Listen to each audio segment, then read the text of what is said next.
نحمده ونصلي على رسوله الكريم.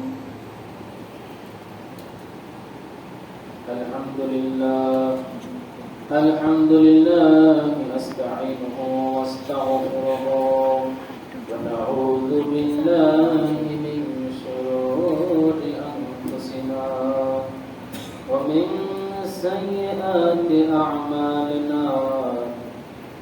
من يهد الله فلا مضل له ومن يضلله فلا هادي له. ونشهد أن لا إله إلا الله وحده لا شريك له. ونشهد أن سيدنا وسندنا وحبيبنا وحبيب طبيبنا وطبيبنا وقلوبنا أرسله بالحق بشيرا ونذيرا وداعيا إلى الله بإذنه وسراجا منيرا. وقد قال الله تعالى في كلامه المجيد وفرقانه الحميد: أعوذ بالله من الشيطان الرجيم. সকল জবান পবিত্র জবান দিয়ে পড়ি: أعوذ بالله من الشيطان الرجيم. بسم الله الرحمن الرحيم. إن الله لا يغفر أن يشرك به ويغفر ما دون ذلك لمن يشاء ويغفر ما دون ذلك لمن يشاء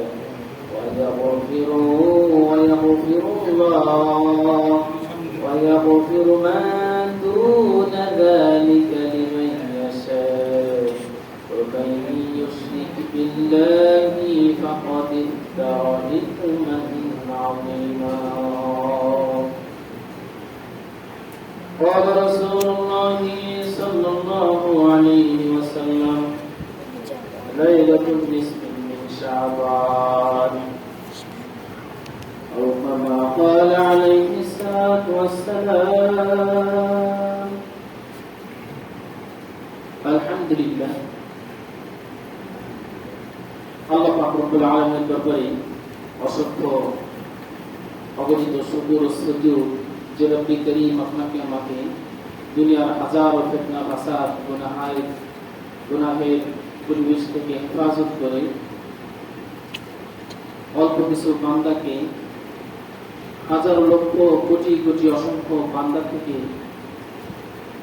আপনাকে আমাকে মসজিদে দিনে কিছু কথা বলা এবং শোনার পবিত্র জুমার উদ্দেশ্যে মসজিদে আসার তৌফিক দান করছেন। এই জন্য সেই মালিকের দরবারে অন্তর এবং অন্তরস্থল থেকে কালিমাতুশ শুকর আদায় করি। সকলের জবান থেকে ইমানের আওয়াজকে উঁচু করি, সকলেই জোরে আওয়াজে বলি আলহামদুলিল্লাহ। হচ্ছে আলহামদুলিল্লাহ বললে আল্লাহ পাক রব্বুল আলামিন সবচেয়ে বেশি খুশি হন। সুবহানাল্লাহ। এই জন্য কেউ যদি প্রশ্ন করে বা জিজ্ঞেস করে যে আপনি কেমন আছেন, কেমন আছো, কি অবস্থা, ঠিক তখন মুসলমানের জবান থেকে বের হবে আলহামদুলিল্লাহ। কথা বলেন ঠিক কিনা? কারণ ভালো আছি, এই আছি, কিরে কেমন আছো, এই আছি কোন রকম, হ্যাঁ ভালো আছি। বিভিন্ন রকমের ভাষা অন্যান্য ধর্মের মানুষও কিন্তু বলে থাকে, ঠিক কিনা? কিন্তু মুসলমান যে মুমিন ব্যক্তি তার জবান থেকে বের হবে কি আলহামদুলিল্লাহ। আর এই শব্দটুকু কোরআনে কারীমে ৩০ পারা কোরআনের মধ্যে সর্বপ্রথম ফার্স্ট যে সূরাটা, এই সূরার প্রথমে এই শব্দ আছে নাই? আল্লাহ পাক রব্বুল আলামিন এই শব্দ যখন কোন মুসলমান ব্যবহার করে তখন আল্লাহ তাআলা খুশি হয়ে যায়, সুবহানাল্লাহ, সন্তুষ্ট হয়ে যায়। মোহতারাম বুজুর্গ, কোরআন কারীম থেকে যে আয়াতটা পাঠ করেছি এবং হাদিস থেকে যে পাঠ করেছি, সামনে আমাদের যে সময় গুরুত্বপূর্ণ একটা আমল আমাদের থেকে যেন বের হয়, আল্লাহ তৌফিক দান করি, আমিন।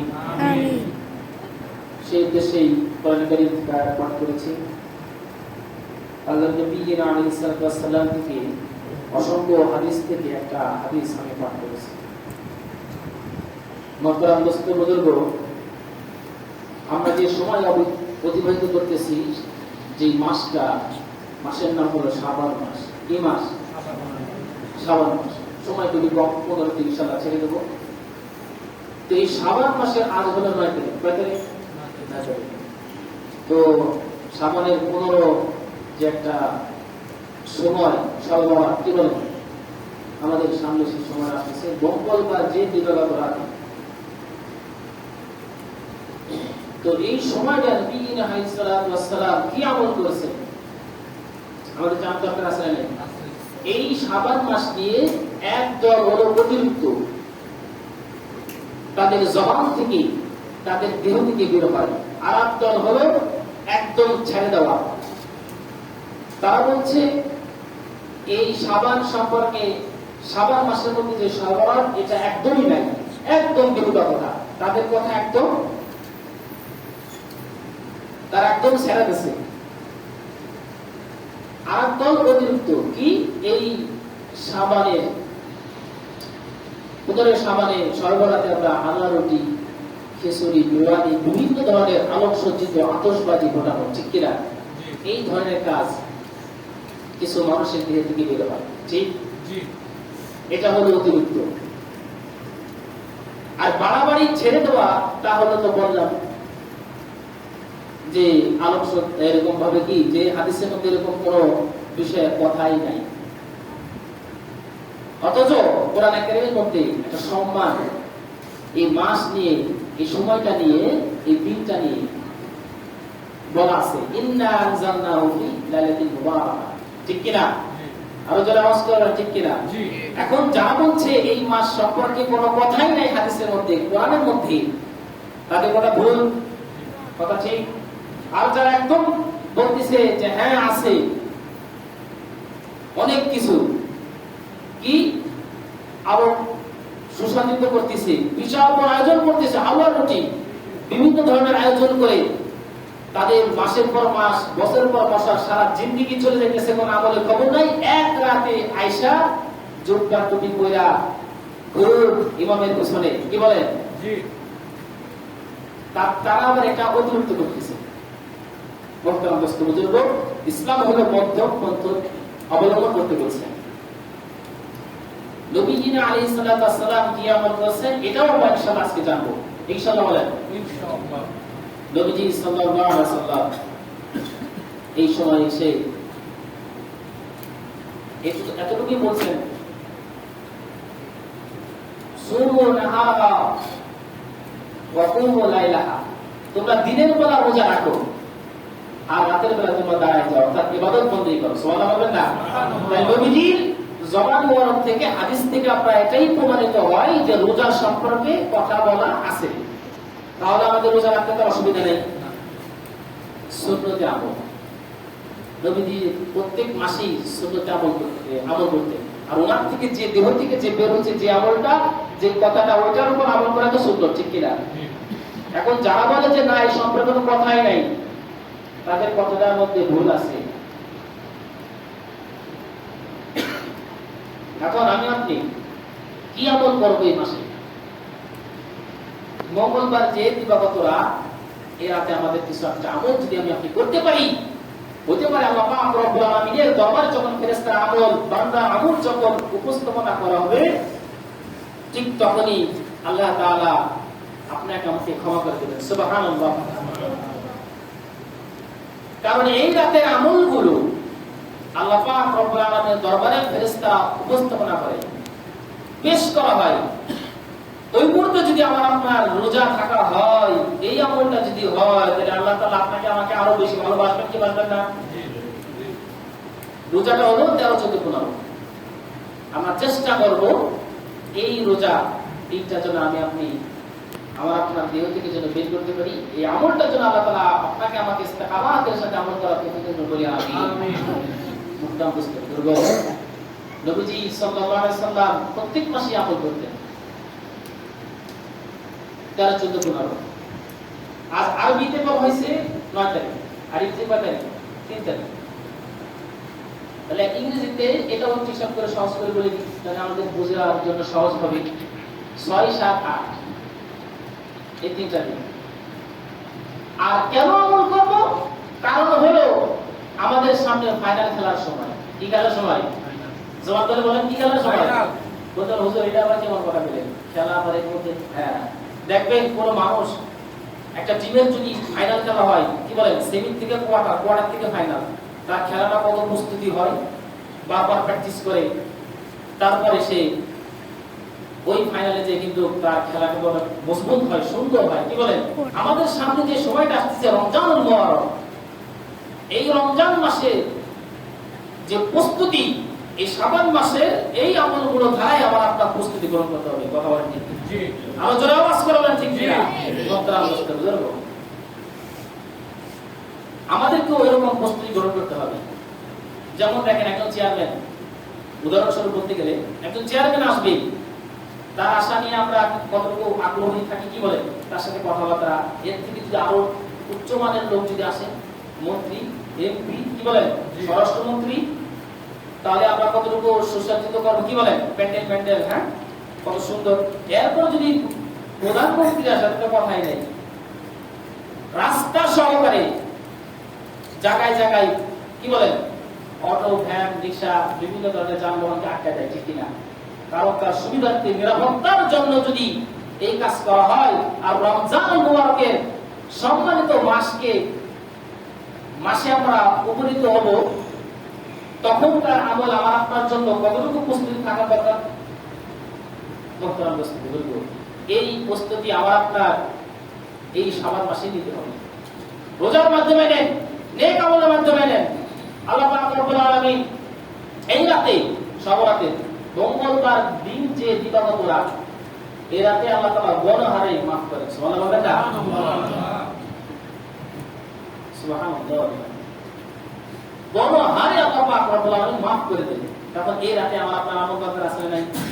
এখন কথা হলো, শুধু নির্দিষ্ট করা যাবে না যে এই রাতেই আমরা আমল করব। হ্যাঁ, আমরা প্রত্যেক রাতেই চেষ্টা করব আল্লাহ পাক রব্বুল আলামিনের হুকুম আর যে আমল আমি আপনি সবসময় করতে পারি, একটু কষ্ট করেও ওই রাতে আরেকটু আমল করলে, আরেকটু কষ্ট করে যদি আমরা 3টা দিন রোজা রাখতে পারি, 6, 7, 8, তাহলে দেখা যাবে এই রোজা থাকা অবস্থায়, ওই যে পিছনে বলে আসলাম যে এই রাতের আমলগুলো ফেরেশতারা যে আল্লাহ তাআলার কাছে পেশ করে, তখন যদি আমার আপনার আমলের মধ্যে যদি দেখে আব্দুল করিম তার আমলটা আল্লাহ নিয়ে আসছি, এই যে দেখেন সে কিন্তু রোজা আছে, সে কি আছে বলেন?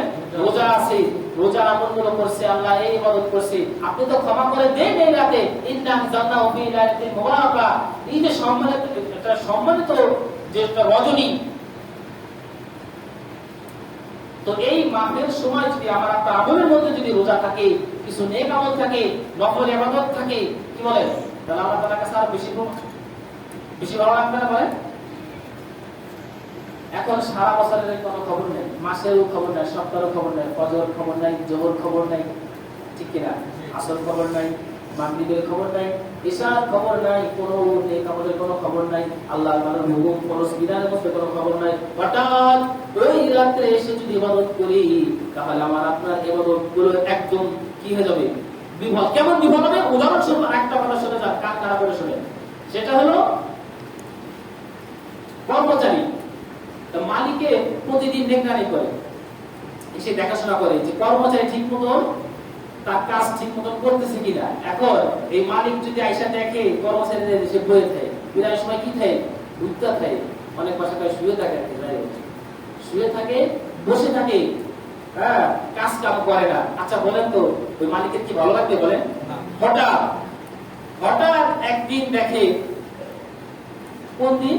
মানে বেতন দেওয়ার একদিন আগে, খেয়াল করে, বেতন দেওয়ার একদিন আগে, স্যালারি দেওয়ার একদিন আগে দেখতেছে মাশাআল্লাহ তার যে দায়িত্ব দেওয়া হয়েছে, দায়িত্ব থেকেও বেশি দায়িত্ব পালন করছে। আচ্ছা বলেন তো ওই মালিক কি খুশি হবে না বেজার হবে? বোঝেন নাই? বোঝেন না আমার কথা। সে কোনো মাসে, বছরে, দিনের মধ্যে, সপ্তাহের মধ্যে তার যে কাজ দেওয়া হয়েছিল, এক মাসের পর তাকে যে বেতন দেওয়া হবে, এই বেতনে মানে তাকে যে সময় দেওয়া হয়েছিল 1 মাস, 29 দিনই সে বসে কাটাইছে। একটা দিন মাত্র আইসা সে খুব কাজকর্ম করছে, অতিরিক্ত করেছে। এখন বলে ওভারটাইম, মানে সব মিলে খুব ভালো করছে। এখন ওই মালিক কি ওই কর্মচারীকে ভালোবাসবে? যে কষ্ট করে আওয়াজ দেন, ভালোবাসবে? মহতরম মুসলিম বুজুর্গ, বিষয়টা হচ্ছে এইখানে ফজরের নামাজের কোনো খবর নাই, জোহরের নামাজের কোনো খবর নাই, মাগরিবের নামাজের কোনো খবর নাই, এশার নামাজের কোনো খবর নাই। তাহলে আল্লাহ তাআলার হুকুমের মধ্যে তার কোনো খবর নাই, নবীর তরিকা তার মধ্যে কোনো খবর নাই। হঠাৎ করে ওই রাতে এসে যদি আমি এত সুসজ্জিত হয়ে যাই, এত আমল দেখাই, আল্লাহর কাছে কবুল হবে? ওই কর্মচারী মহতরম মুসলিম বুজুর্গ, শবে বরাত এটা হলো ভাগ্য রজনী। শবে শব্দ অর্থ হলো আরবি মুক্তি, রাত শবে বরাত, তাহলে মুক্তির রজনী। তাহলে এই রাতে যদি আল্লাহ তাআলা গণহারে অসংখ্য মানুষকে যদি মুক্তি দান করে, তাহলে আল্লাহ পাক রব্বুল আলামিন আপনাকে আমাকে মুক্তি দান করবে না? বলেন। এখন শুনেন, 4 শ্রেণীর লোককে আল্লাহ তাআলা এই রাতে ক্ষমা করবে না। কয় শ্রেণীর লোক? 4 শ্রেণীর লোক। খেয়াল করেছেন? এক হইতেছে ইল্লা মুশরিক, ইল্লা মুশরিক আও মুশাহিদ কাতিলুন নাফস। 1 নাম্বার যেই লোকগুলোকে ক্ষমা করবে না তারা হলো মুশরিক। তারা কি? মুশরিক। আমি বয়ানের ফার্স্টে প্রথমেই বলে গেছি, ইন্নাল্লাহা লা ইয়াগফিরু, ইন্নাল্লাহা লা ইয়াগফিরু আন ইউশরাকা বিহি ওয়া ইয়াগফিরু মা দুনা যালিকা লিমান ইয়াশা ওয়া মান ইউশরিক বিল্লাহি ফাকাদ ইফতারা ইসমান আযীমা। মুহতারাম মুসলিম বুজুর্গ, দুনিয়ার জমিনে সমস্ত বান্দাদের উদ্দেশ্য করে আল্লাহ পাক রব্বুল আলামিন বলছেন, ইন্নাল্লাহা লা ইয়াগফিরু, তাদেরকে নিশ্চয় আমি আল্লাহ তাআলা ক্ষমা করব না, আয়ুশরাকা বি, যারা শিরক করে, মুশরিক। ওয়া মান ইউশরিক বিল্লাহি ফাকাদ ইফতারা ইসমান আযীমা, এই শিরক করা গুনাহটা হলো ইসমান আযীমা, মহা গুনাহ, বিশাল বড় একটা গুনাহ। এই গুনাহ আল্লাহ তাআলা ক্ষমা করবে না ওই রাতে। তাহলে 1 শ্রেণীর লোক, আর কয় শ্রেণীর লোক বাকি আছে? 3 শ্রেণী। শুনতেছেন তো? জি।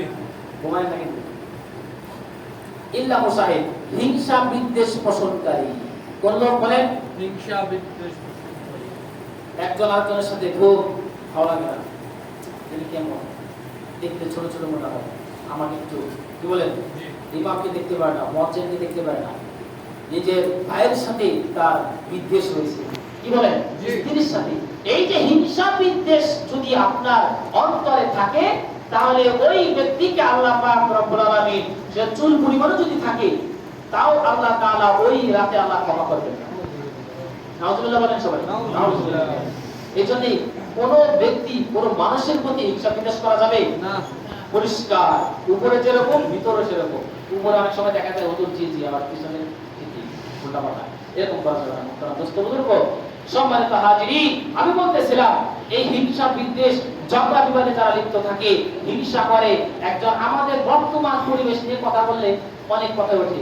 হিংসা বিদ্বেষের জন্য, সামান্যের জন্য আমরা মানুষকে মেরে ফেলি, কি বলেন, মানুষের ক্ষতি করি, সম্মানের হানি করি। এসব কিসের কারণে বলেন? হিংসা বিদ্বেষের কারণে। মুহতারাম দোস্ত বুজুর্গ, তার মতো স্বামী নিচ্ছে। এরপরে দেখেন 3 নাম্বার, কাতিলুন নাফস, যে মানুষ অন্যায়ভাবে হত্যা করে, অন্যায়ভাবে মানুষকে হত্যা করে। আর মিয়া, একজন মুসলমান হইয়া কাফেরও তো হত্যা করা যাবে না, শুধু শুধু তারা, ঠিক কিনা? কোরআন হাদিসের বিরুদ্ধে আল্লাহ তাআলার বিরোধিতা করেছে, প্রকাশ্য করেছে, একে মেরে ফেলা যাবে। কিন্তু শুধু শুধু একজন কাফেরের কাছে মারতে হবে বলেন, সে আপনার কোনো ক্ষতি করে নাই, একজন মুসলমানকে আপনি কিভাবে হত্যা করেন? এই জন্য বলা হয়েছে এই রাতে এই সমস্ত এই ধরনের লোকদেরকে ক্ষমা করবেন না। 3 নম্বর। 4 নম্বর কারা? ভাইরা আমার, বন্ধুরা আমার, 4 নম্বর শ্রেণীর লোক হলো জিনাকারী, ব্যভিচারী এবং ব্যভিচারিণী। যারা জিনা বিচার করছে, বিয়ের বয়স হয়েছে, বিয়ে করে নাই, কি বলেন? যেখানে সেখানে আপনি যদি খোঁজ করেন ইডেন কলেজে বিভিন্ন বাংলাদেশের প্রান্তে ধরা হইতেছে, ঠিক কিনা? যুবক যুবতী যেখানে তাদের কোনো বিয়ে হয় নাই, কিছুই হয় নাই, তারপরেও তারা সেইখানে একসাথে সময় কাটাইতেছে। এমন অবস্থায় তারা ধরা খাইতেছে। এই যে ধরা খাইয়া বিয়ে শাদী ছাড়াই, হ্যাঁ এখন অনেক ফেসবুক ইউটিউবরা কিছু বানায়া করে, কিন্তু সবই তো বানানো না, কি বলেন? সবই বানানো বলেন না, বেবিচার। এর কঠিন মারাত্মক গুনাহ অবৈধ অবস্থায়। আর বিয়ে করা অবস্থায় যদি কেউ জিনা করে, নিজের স্ত্রী ছাড়া লোকের সাথে সময় দেয়, তাহলে তাকে ডাইরেক্ট মেরে ফেলা হুকুম ইসলামের শরীয়ত সম্মত রজম, ঠিক কিনা বলেন? ঠিক ঠিক। বক্তারা প্রশ্ন করব, এইজন্য জিনা সম্পর্কে খুব সতর্ক। এইজন্য জিনা শুধু ওই বাস্তবেই যেই করা এরকম না, চোখেরও জিনা আছে, ঠিক কিনা? জি। এই জিনা থেকে বাঁচতে হবে। আল্লাহ মাফ করে দেন সবাই, আমিন। চোখের গুনাহ আমাদের আসলে ম্যাক্সিমামই হয়ে যায় বর্তমান যে পরিবেশে, কি বলেন? জি। মসজিদ থেকে বের হলেই কিতাবের মধ্যে আছে, মসজিদ থেকে যখন কোনো মুসলমান বের হয়, শয়তান থেকে এই পরিমাণ ওয়াসওয়াসা করে, মৌমাছির চাক দেখছেন না? এই মৌমাছির চাকে অসংখ্য অগণিত যেরকম ভাবে চাইপা ধরে চারপাশ থেকে একজন মুসলমান মুমিন যখন মসজিদ থেকে বের হয়, ঠিক শয়তান তাকে চারপাশ থেকে পাকড়াও করে। এই জন্য আমি বলতেছিলাম, এই চার শ্রেণীর লোককে আল্লাহ তাআলা ক্ষমা করবেন। এখন এই চার শ্রেণীর লোক থেকে আমি আপনি কতটুকু বিরত আছি, নিজেকে নিজে হিসাব করি। শিরক গুনাহ হলো মহা গুনাহ, সবচেয়ে বড় গুনাহ। এই গুনাহ থেকে বাঁচতে হবে। এই গুনাহটা আবার নিম্ন পর্যায়ে আছে, সেটা হলো আমার ছেলে বিদেশ থাকে, কি বলে? সে যদি না থাকতো, দোকানটা না থাকলে, চাকরিটা না থাকলে তো আমার হইতো না, এরকম যেন না হয়। এতটুকুই বলবো, আমার ছেলে বিদেশ থেকে আলহামদুলিল্লাহ বলে সবাই আলহামদুলিল্লাহ। আগে শব্দ হলো মুসলমানের আলহামদুলিল্লাহ, আল্লাহ সংসার চালাতে ছেলেরা বিদেশ থাকে। কথার মধ্যে কোনো সমস্যা আছে? যদি বলছে ভালো আছে, সংসারটা ভালোই চলতেছে, ও যদি নাই থাকতো, আর একটু ছোট ভাই থেকে অ্যাক্সিডেন্ট থেকে, এগুলো কিন্তু সেরেকে অন্তর্ভুক্ত, ছোট সেরে, কিন্তু এগুলো করা যাবে না। এক গ্লাস পানির জন্য আমার বুক ঠান্ডা হয়ে গেল, কি বলে? আমার পেট ঠান্ডা হয়ে গেল, এইগুলোও কিন্তু সেরেকে অন্তর্ভুক্ত। এই জন্য আমরা এই ধরনের গুনাহ আমরা করবো না। আর সবচেয়ে বড় শিরক হলো আল্লাহর সাথে শরীক করা, ঠিক কিনা? জি। এক খোদাই থেকে অনেক খোদা মানা, এই মুশরিক, এই লোকদেরকে ক্ষমা করবেন না। মুশরিক যারা আছে, চারটা বিষয় আমি আপনি শুনলাম, জানলাম। এই চার শ্রেণীর লোক থেকে আপনাকে আমাকে সবাইকেই মাহফুজ থাকা, হেফাজত থাকা তৌফিক দান করুন, বলে আমিন। আরো যারা আওয়াজ বলে আমিন। যে আমি যে রোজার সম্পর্কে বললাম, মা বোনেরা যারা আছে, মহিলারা, তাদেরকেও আমরা জানাই দেবো, কারণ তাদেরও তো আমল দেওয়া দরকার, কি বলেন? আর একটা বিষয় দেখবেন, তারা কিন্তু এই নফল ইবাদতের ক্ষেত্রে কিন্তু খুব আগ্রহী। আমি আপনি 24 করি না, কিন্তু তারা এই বিষয়গুলো অনেক সময় অনেক মা বোনেরা দেখা যায় খুব গুরুত্ব দেয়। হ্যাঁ, রোজাটা রাখতে হবে, হ্যাঁ এইভাবে আমল করতে হবে, সর্বরাতের নামাজ আপনাকে কয় রাকাত নামাজ পড়ুন, তারপরে কোন রাকাতে কোন সূরা পড়বে, এরকম কোন নির্দিষ্ট নাই, এরকম কোন নির্দিষ্ট নাই। আপনি যে কয় রাকাত পারেন পড়েন, কিন্তু ফরজ হুকুমের প্রতি আমার আপনার কিন্তু খুব নজর রাখতে হবে। হ্যাঁ, ওই যে সর্বরাতের দিন বললাম, রাতে ফজর খবর নাই, দিন গেছে, জোহর গেছে খবর নাই, আসর গেছে খবর নাই, মাগরিব গেছে খবর নাই, এশার সময় আইসা খুব সুসজ্জিত হইয়া ইমামের পিছনে নামাজ পড়লো। আচ্ছা বলেন তো, ওই লোকের অবস্থা যে মধ্যে আসলাম না, এরকম হবে আমাদের মধ্যে? বলেন পথে একটু আওয়াজ করে বলেন, হবে না? আল্লাহ পবিত্র বলে আমিন। মানে আগের থেকেই যেন আমরা আপনার এই রমজান আসার আগেই যেন নিজের দেহের থেকে যেন একটা রোজা, 3টা রোজা যেন বের করতে পারি। তো এই আমলগুলো যদি আমরা আপনি করতে পারি, কোরআনের কারীমের তেলাওয়াত, তারপরে প্রত্যেক নামাজের আগ দিয়ে মসজিদে এসে কিছু আমল করা, আস্তে আস্তে কি বলেন আস্তাগফিরুল্লাহ পড়া, এই যে 4 শ্রেণীর লোকের যে বিষয় কথা বললাম, এই 4 শ্রেণীর মধ্যে আমার আপনার অবস্থা কি সেটা সম্পর্কে একটু নিজেকে বিবেচনা করা। এই 4 শ্রেণীর লোক যদি একটা গুণ, 4 শ্রেণীর 4 গুণের মধ্যে একটা গুণ যদি আমার মধ্যে ঢুকে যায়, তাহলে তো আল্লাহ তাআলা ক্ষমা করবেন না। আল্লাহ চোখের গুনাহ গেছে আল্লাহ মাফ করে দাও, আল্লাহ হাতের গুনাহ গেছে মাফ করে দাও। মুনাজাতের মধ্যে এরকম ভাবে বলা, গুনাহগুলো থেকে এরকম ভাবে হেফাজত চাওয়া আল্লাহ পাক রব্বুল আলামিনের কাছে। বক্তব্য এই যে আমি আপনি যে কথাগুলো শুনলাম, আজ পবিত্র জুমার দিন যে কথাগুলো হলো, আর এই কথা শোনার জন্য, মসজিদে নামাজ পড়ার জন্য যে ঘর থেকে বের হয়েছি, এর একটা হাদিস বলে আমি সংক্ষেপে শেষ করবো। ডাইরেক্ট 15 আসতেছে আর এক মিনিট। জামাত के लिए मस्जिद में जाने वाले का हर कदम एक नेकी वाजिब करता है और एक गुनाह को बचाता है। सुभान अल्लाह। আমাদের সুবহানাল্লাহ বলার জোর নাই, শুনতেছেন না? একবার সুবহানাল্লাহ বললেন, একবার আলহামদুলিল্লাহ বললেন। আল্লাহ পাক রব্বুল আলামিন আসমান জমিনের মধ্যে যত ফাঁকা জায়গাগুলো আছে, এই সমস্ত ফাঁকা জায়গাগুলো আল্লাহ তাআলা নেক দ্বারা পরিপূর্ণ করে দেন। সুবহানাল্লাহ ওয়া বিহামদিহি। মুহতারাম দোস্ত বুজুর্গ, এই জন্য এই যখন যে কথাটা আসে, আমি আপনাকে কথা বলার চেষ্টা করবো। আমি যে হাদিসটা করেছি, জামাতের জন্য যে ব্যক্তি বের হলো, তার প্রত্যেকটা কদমে আর গুনাহ কো বেটা দিতা है, এক একটা গুনাহ মাফ করা হয়, আর এক নেকি কো ওয়াজিব করতা है, এবং এক একটা নেকি তার আমলনামা বৃদ্ধি করে দেওয়া হয়। সুবহানাল্লাহ। মহতরম দোস্ত বুজুর্গ, এই যে আপনি মসজিদে আসছি, কি বলেন খালি জুমার দিন আসলে কি এই নেকিটা হবে, না প্রত্যেক 5 ওয়াক্ত নামাজ আসলে নেকিটা হবে? বলেন 5 ওয়াক্ত নামাজ আসতে হবে। এজন্য 5 ওয়াক্ত নামাজ পড়ার জন্য, বেশি থেকে বেশি নেক আমল করার জন্য সকলের এরাদা ঠিক আছে তো? ইনশাআল্লাহ। সকলে একটু কষ্ট করে হাত তুলে দেখা দেন, আল্লাহ কবুল করুন। মঞ্জুর করে সবাই হাত তুলে ইনশাআল্লাহ। আল্লাহ সকলের হাতকে কবুল করুন, আমিন। যারা হাত তুলে নাই, যারা আসতে পারেন আল্লাহ তাদেরকেও আপনি কবুল করেন, আমিন আমিন সুম্মা আমিন। ওয়াখিরু দাওয়ানা আলহামদুলিল্লাহি রাব্বিল আলামিন। রাসূলুল্লাহ সাল্লাল্লাহু আলাইহি ওয়া সাল্লাম যারা জুমার জায়গায় সুন্নাত নামাজ পড়েন ইনশাআল্লাহ আমরা পড়ি।